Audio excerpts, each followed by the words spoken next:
Yeah, Candace, just having a few days maybe to work on things for you guys. How big is that? And just what is the mentality? You've been through a lot of big games, but since it's the one and done, what is that feeling going into Thursday?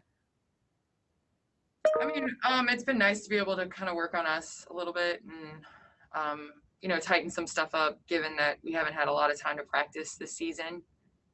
But really, it is about us. It's about controlling what we can control and doing what we do. I think a lot of times you get lost in the season and you forget, mentality and energy and all that has a lot to do with the way that you play. And that's why the ball sometimes magically goes in when you're on a winning streak. It's just because of the feeling and the energy. So we got to get that back. And, I love playing with the players on our team, and I think that we're ready and built for the playoffs.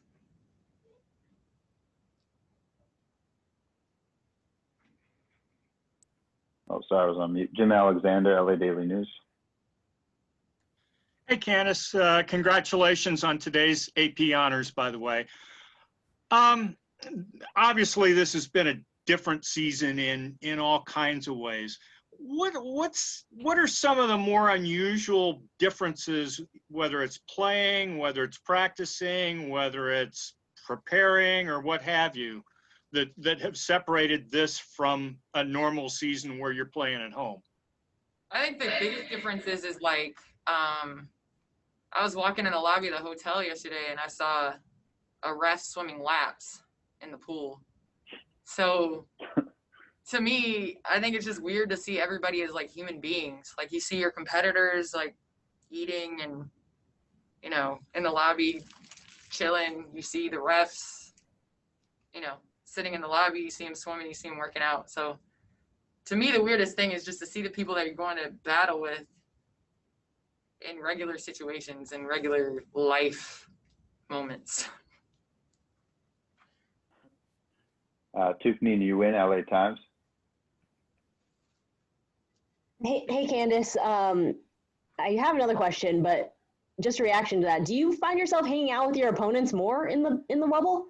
And also, my main question is, with what we've seen in the league this year, just with the social justice and what you've tried to push individually, I know how passionate you are with voting.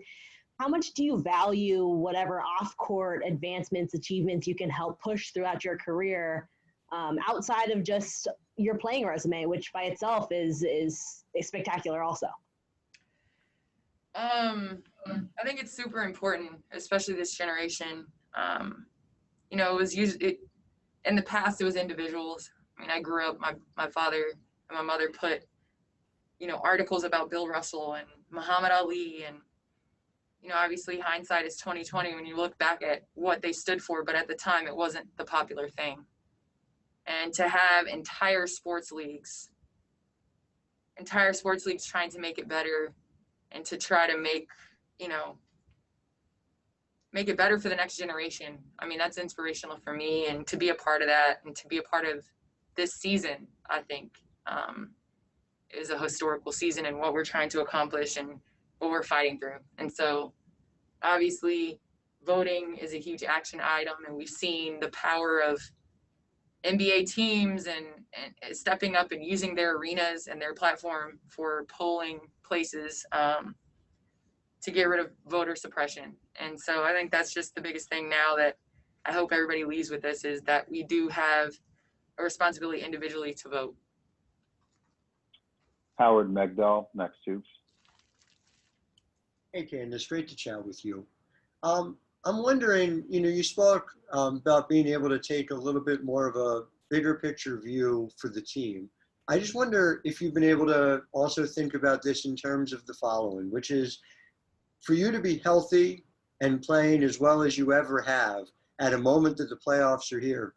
You've been around long enough to know that that doesn't always line up the way it is lining up this year, and those opportunities are sometimes fleeting. Do you think about it in those terms? Have you thought about the chance you have in front of you to add another championship to a legacy that already has so much? I think it wakes me up at night. The amount of times that, I wake up and think about an opportunity that we have, and how many times I've been in the same situation and we've had an opportunity and we don't capitalize on it. So just from experience, I'm going to do everything in my possible power to put our team in the best position, and then I'm going to live with the results. And I think you get into the point where it's one possession, it's one game, it's one moment at a time, because anything can shift. I always give this example. It's funny, like our perception of the Toronto Raptors shifted because Kawhi Leonard's shot bounced in 4 times and went in the hoop. And now everybody's like, wow, Toronto's so like perception can change so much based on one play. So you got to be ready to make that one play for sure. Logan Murdoch, the ringer. Hi, Candace. Taya was talking about how much of a mentor that you've been during her first year in the league. I wanted to know, how was it for you to be that mentor to people when, not so long ago you were that person that was, getting advice from Lisa Leslie and getting advice from all these women. What is it like to be on the other side of that now? Logan, I'm gonna correct you. It was a long time ago that I was getting advice from Lisa Leslie. I was year 13, but no, it's really cool to see, young kids come into the league, and I value my vets. I still talk to them to this day, and I really appreciate everything they did for me as an individual. And I understood it's not necessarily just on the court, it's handling yourself like a pro. It's handling yourself off the court just as important. And so it's just reminding them that, your body feels great now, but you got to do the stuff to make sure that it continues to feel good. So I'm sure Taya, I'm sure Christine, they can probably hear me in their sleep talk about stretching, getting to the weight room, eating right, drinking water. So those are the things that I think it's important for everybody to kind of pay it forward and, to give the younger generation something that your vets gave you. Time for 2 more here. We'll go to Erica Ayala with Locked On Women's Basketball. Thank you. Candace, I wanted to ask you about some news that is being reported by CNN and also by the New York Times regarding a $12 million settlement to the family of Breonna Taylor. As of right now, the New York Times reporting that does not include arresting the officers that shot and killed Breonna in her home. Just your reactions to that, given that the season has been dedicated to her and so many others. This season has been dedicated to arrest the cops that are responsible for the murder of Breonna Taylor. I think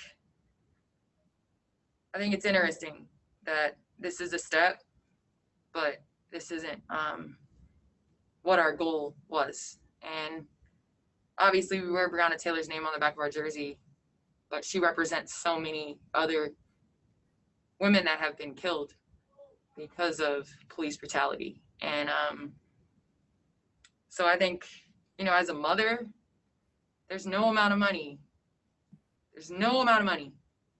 that could take that away. So I don't think that does anything. Thank you. Our last question will be John W. Davis with Wimsider. Thank you, Candace. I appreciate your answer to Erica's question. If I could ask you this, how are you balancing being selfless on the court, yet aggressive on the court when it comes to basketball heading into these playoffs? I think it just comes with the feel for the game, honestly. I